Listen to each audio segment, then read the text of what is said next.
Hi, it's Gwendolyn at Lifestyle Sew. We're going to talk about beginner's quilting. So if you're a beginner and you want to get on the journey to quilting, this video is for you.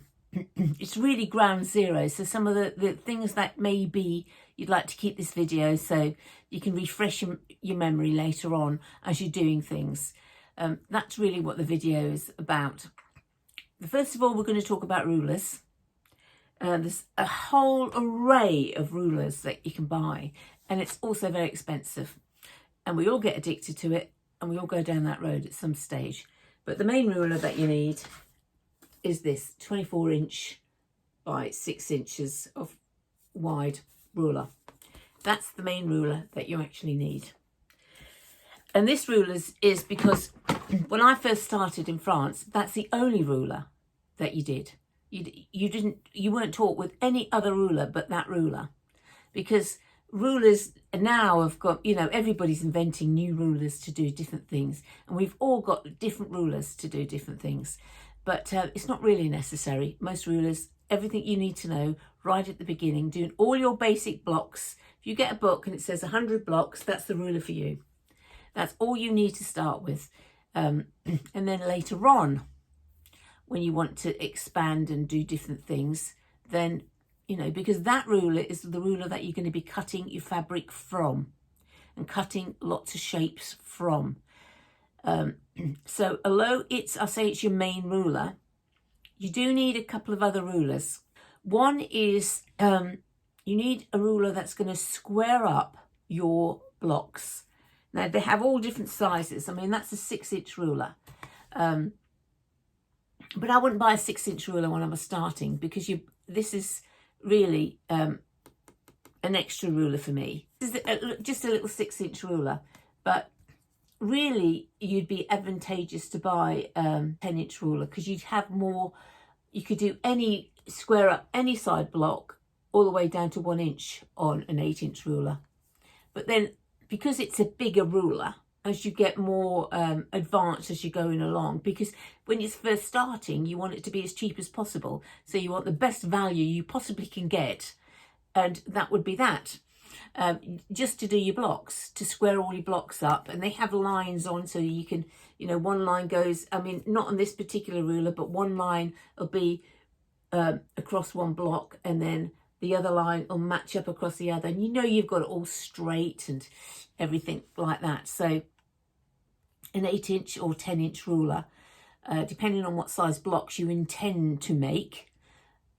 But bearing in mind with blocks, the pattern will show you a bigger block than what you're actually going to be cutting. So it might give you a 9-inch block, but you will be cutting that block down to an 8.5-inch block maybe. Some patterns, don't give you much leeway. They might only give you 1/4 of an inch all the way around, but some patterns give you quite a lot of leeway and on mistakes. So that maybe only 1/4 of an inch. So you've got a 9-inch block, and it might be 8 3/4 that you've only got 1/4 of an inch all the way around to get it squared up. And that's another video that I will be showing you how to square that up, because lots of people think once you've made a block and it looks totally wrong because you've got a little bit missing here and you've got a little bit missing there, and it's not quite right, and you think, I'm not going to take all of that out. Absolutely, you don't have to take it out. You're not, as a beginner, you're not going to be doing show quilts at all. I don't even do show quilts. That you have to have it perfection, and you and there's lots of people that will end up just watching this video and in a few years' time absolutely be a perfectionist doing it and want to do show quilts, and that's fine. The whole idea of this video is getting you on your journey. It's getting you started, because it is addictive. It is very sociable. You can get out and go to clubs and all that. They have them all over the place, normally once a month. Sometimes here it's twice a month. So it is very addictive. But this is same as the other one, but it's just smaller. So as you go through, if you want to sit, so once you've cut out all your material, it's all in size, you might want to start cutting out different bits and pieces. And so this size is a great size to use. And obviously, you always want to pick a ruler that's got all of the angles on it. It's a very, very handy little ruler to have next to your sewing machine when you're doing something, just to take the edge off.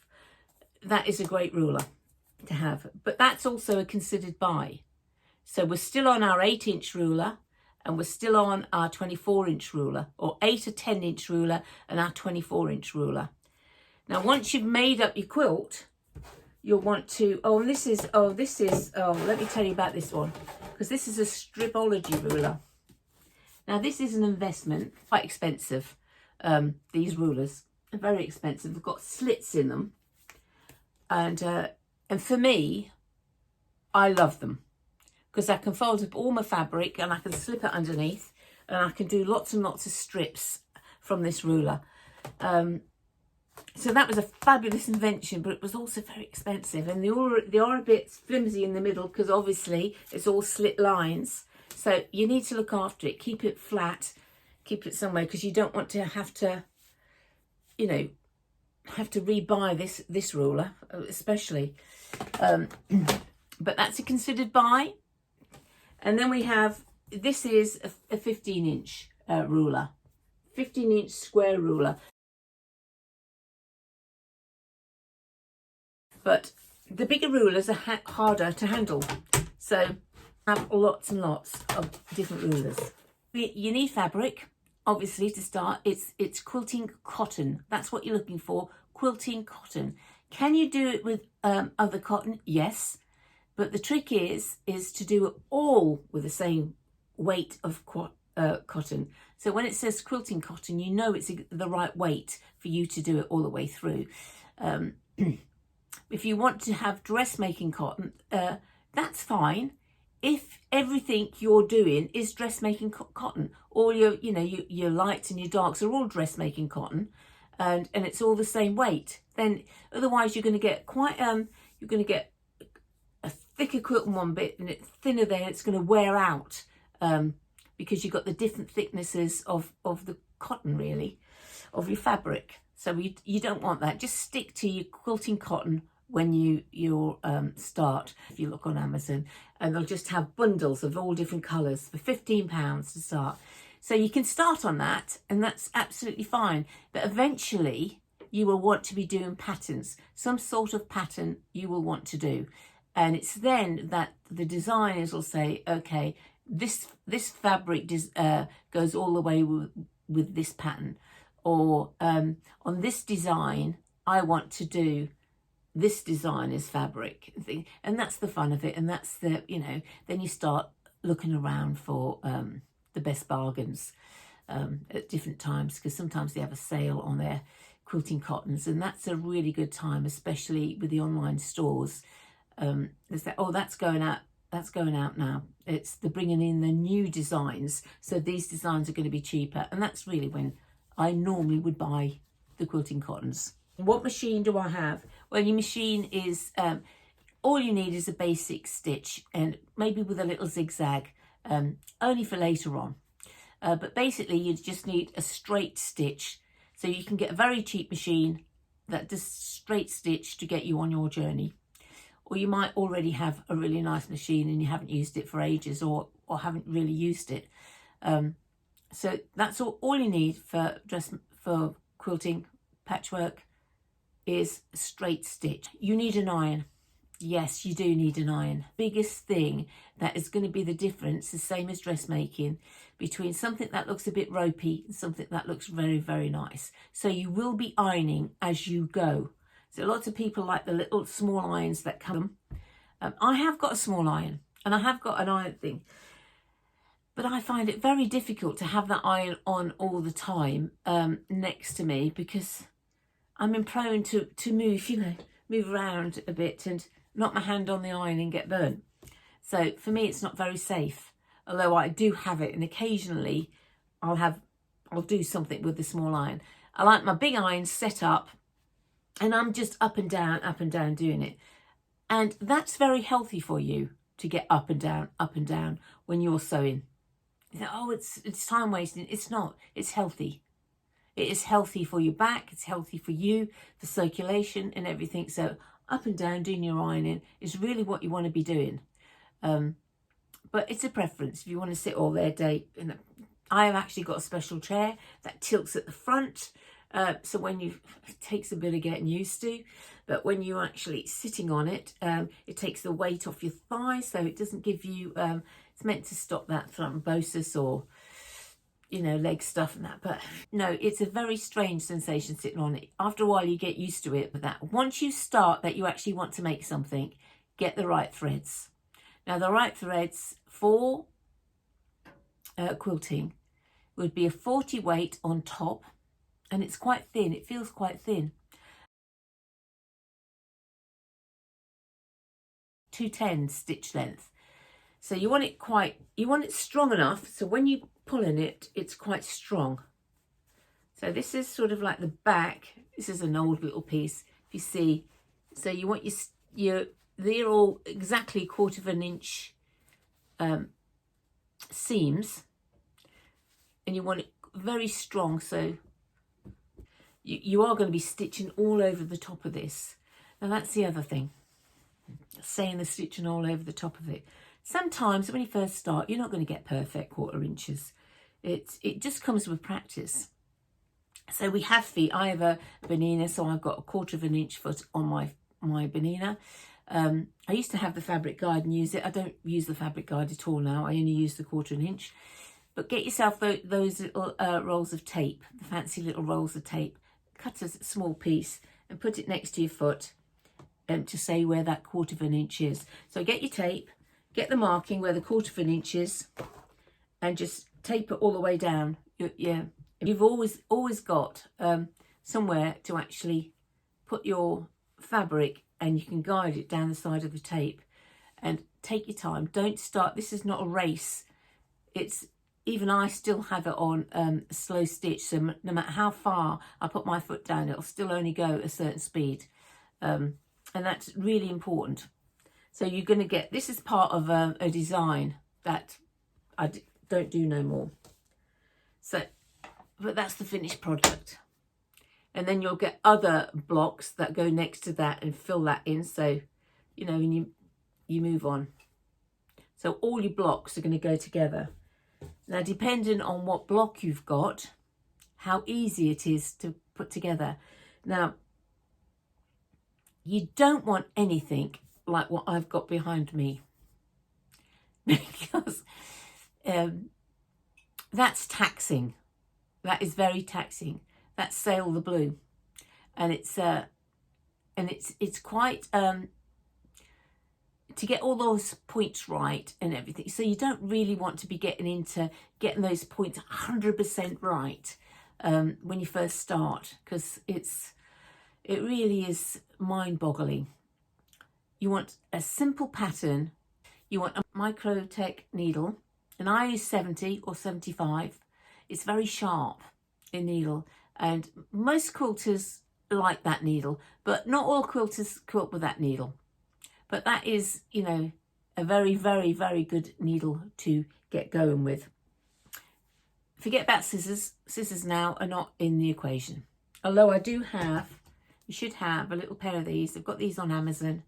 I mean, these were cheap as chips, and the best little scissors I've ever had. They're so sharp at the point. They really are one of the best scissors I've ever had. And I love them. Now, they say, you know, does size matter? Absolutely. It really does on the rotary cutter. I do have a small rotary cutter that sometimes if you've got somewhere which won't be applicable to a beginner, that it's you have to be in and out or something, then yes, I have got that. But the button, and it goes up and down, the blade's up and down. You have to make sure you get into the habit of putting that blade down, because you're going to need this rotary cutter. The bigger the blade, if you like, the more power you've got to run it through. And but they do go blunt, so don't start cutting other things, paper or other things with your quilting, because then it'll be hard to cut through your fabric and it'll start fraying and chumping up. and then you'll have to change your blade, and you don't want to be changing your blade too often, although you will be changing your blade. So when you buy your rotary cutter, make sure you buy spare blades to go with it, because you will need them. You don't want to be doing a large quilt when you're a beginner, because that large quilt has to be quilted. So if you've only got if you've got a long arm, then that's fine. Okay. But if you've got a domestic sewing machine, I mean, I've got All Sing and Dance and Benina sewing machine, but that makes no difference when it comes to quilting. It's heavy, really, really heavy, a quilt when it's all put together. And the weight of it, trying to keep it on your table. You need the table slippy so you can actually quilt it. But at the same time, it's constantly falling and it's dragging down, falling off the table, and it's an absolute nightmare. And they say you can't quilt a large quilt. Well, you can, because that's what I do. You know, I quilt large quilts on my domestic, but it got to the stage where I couldn't do that anymore. So I needed some help with that. So I bought, it's Patsy Thompson, called Quilt Suspension System. That's what it's called, from Patsy Thompson. That's from the United States. So I had that shipped to the UK. And let me just show you what you go. It's got bungees. There's the two arms. I move those arms anywhere on the table where I want, and it's got 4 bungees. I prefer the steel ones, so they just last. You can take a lot of abuse. And actually it's the neater as well, because they just fit on the table. Literally just fit on the table, so they take the whole weight of it quite close, and they do work. So definitely would recommend them to anybody to have that. All sorts of backing that you can buy for quilting. Some are better than others. Really, the actual they have wool and they have cotton, and they have bamboo and acrylic, or they have all sorts of that for everybody's price budget, really. So it can be as expensive or is whatever you want. Normally I pick because I have the quilts for usable quilts. I don't hang them on the wall or for decoration or anything. So I have usable quilts. So I normally go for a wool batting. But thanks for watching me. And thank you for everybody that's rewatching me and that has subscribed to our channel and subscribed to our Facebook. I really do appreciate it, because it's people like you that keeps the channel going and helps me create all different things that we're going to do throughout the year. So take care. I'll see you soon.